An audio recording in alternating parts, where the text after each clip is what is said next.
চেষ্টা চালাচ্ছে।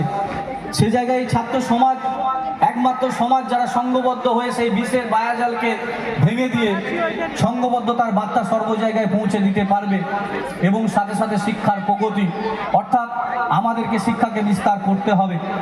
আমার যারা প্রিয় ভাই বোনেরা রয়েছে আমি তাদেরকে বলবো এই শিক্ষার প্রগতিতে তোমাদেরকে সিদ্ধান্ত নিতে হবে, তোমরা ভালো শিক্ষাটা সমাজে গ্রহণ করবে, খারাপ শিক্ষাটা বর্জন করবে। ঠিক যেমন আমরা ইতিহাস উল্টালে দেখতে পাই বা আমাদের দেবদেবীদের কাছ থেকেও সেই বার্তা আমরা পাই। আমাদের শিক্ষার দেবী হলো মা সরস্বতী।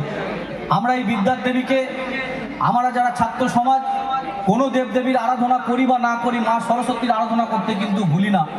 আমরা যদি লক্ষ্য করি দেখতে পাবো এই মা সরস্বতী তার বাহন হিসাবে রাজহাঁসকে বেছে নিয়েছে। আমাদের মনে প্রশ্ন জাগে না যে পৃথিবীতে এত কিছু জীব রয়েছে, সব কিছু বাদ দিয়ে কেন রাজহাঁসকে বেছে নিল? কারণ রাজহাঁসই একমাত্র প্রাণী যে দুধ আর জলকে এক কাছে করে দিলে দুধটা গ্রহণ করতে পারে, জলটাকে বর্জন করতে পারে। অর্থাৎ শিক্ষার দেবী তার বাহন হিসাবে আমাদের সমাজের কাছে বার্তা দেয় যে তোমরা ভালো জিনিসটা গ্রহণ করবে, খারাপ জিনিসটা বর্জন করবে। তাই আমি আমার প্রিয় ভাই বোনদের কাছে অনুরোধ করব, সমাজের কুশিক্ষাকে তোমরা বর্জন করে সুশিক্ষাকে অর্জন করবে, এটুকু তোমাদের কাছে আশা রাখবো। আজকের এই দিনটা বক্তব্য দেওয়ার সময় নয় বা বক্তব্য দেওয়ার মতো পরিস্থিতি নয়। আমি সম্মানীয় অতিথিদেরকে ধন্যবাদ জানাবো যে তারা কলেজের ছাত্রছাত্রীদের আবেগ অনুভব করতে পারে যে নবীনবরণ বা সোশ্যাল মানে ছেলেমেয়েরা বক্তব্য শুনতে ভালোবাসে না, তারা আনন্দ উচ্ছ্বাস করতে ভালোবাসে। তাই তারা সমস্ত পাঠটাকে ছোট করে দিয়ে আমাকে দু এক কথা বলার সুযোগ করে দিয়েছে।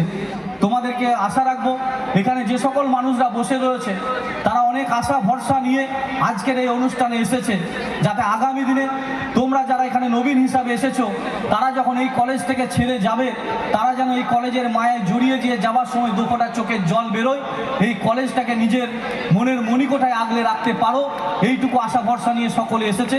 সকলে ভালো থাকো, সুস্থ থাকো। তোমরা যে লক্ষ্য নিয়ে কলেজে ভর্তি হয়েছো তোমাদের সেই লক্ষ্য পূরণ হোক, তোমাদের জীবন সুখী হোক, এইটুকু আশা ভরসা রেখে আমি আমার কথার ইতি টানলাম। ধন্যবাদ। জয় হিন্দ।